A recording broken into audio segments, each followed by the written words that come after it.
We all have a moment. Maybe it happens in a hospital hallway, or in a car parked outside a job interview you didn't get. Maybe it's in the middle of a breakup text, or when you're standing in your own kitchen, but it doesn't feel like home anymore. Whatever the setting, it's the moment everything you thought you were disappears. The world calls it a breakdown. The Bhagavad Gita calls it the start of clarity. In 700 verses quietly placed in the middle of a battlefield, the Gita doesn't promise rescue. It offers something much harder and much more powerful, a mirror. Because when you lose everything, what you find is yourself.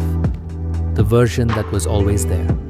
The version no title, no relationship, no approval ever created. And the strange thing is, it takes loss to see that clearly. The Arjuna moment, collapse before clarity. In the Gita, Arjuna isn't just a warrior. He's all of us. In the moment our strength fails us. He stands on the edge of a war he doesn't want to fight. His arms drop. He can't breathe. He says, "I will not fight." It's not drama. It's the collapse of certainty. He doesn't know who he is anymore without his people, his past, his roles. That's when Krishna, his charioteer, yes, but also divine consciousness, speaks. Not to give him a way out, but a way through. You grieve for what needs no grieving. The wise do not mourn the body's changes. The self is not touched by destruction. Which means you are not your circumstances. You're not even your story. You are something quieter, stronger, still. That line is not meant to comfort you. It's meant to wake you. Identity is loud.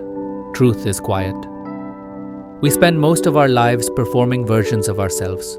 Student, spouse, parent, artist, success story, failure. Whatever suits the script we think we're supposed to live. But the Gita gently slices through those roles. It says, you are not this body. You are not even your mind. You are awareness, eternal, constant, witnessing. This isn't abstract spirituality. It's an instruction manual for surviving when the version of life you built falls apart. Because when your job is gone, or your relationship ends, or your future stops looking like you planned, it's terrifying only if you believe those things were you.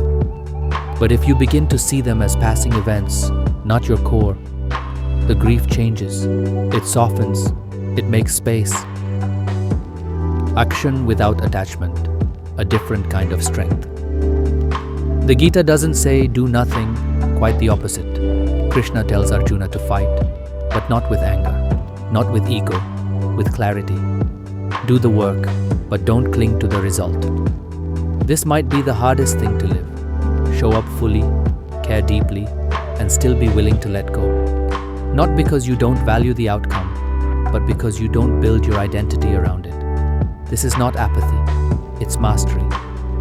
The Gita invites you to work with everything you have, love with everything you are, and trust that even if the result doesn't look like success, it still mattered, because you showed up.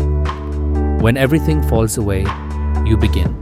Most people meet themselves for the first time when there's nothing left to distract them. No titles to protect, no audience to impress, no illusions left to hold on to. It's not a comfortable meeting. It's not cinematic or poetic in real time. But it's honest, and from there, something begins. Not from ambition, but from truth. You realize that peace doesn't come from things staying the same. It comes from knowing you'll still be you, even when they don't. That's what the Gita offers. Not a way to escape the pain of life, but a way to be free inside it. The you that can't be taken. You are not who you were before the loss.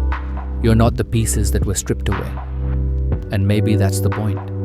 Maybe all the losing was just a long, slow clearing of the noise, until only what's true remained. So when you lose everything, don't rush to rebuild. Sit, breathe, listen. What's left is you, and the quiet voice that finally speaks. It was always there. You were just too busy to hear it. The Bhagavad Gita doesn't teach you how to win life. It teaches you how to face it, fully, honestly, without fear. And when you do, you don't find victory. You find yourself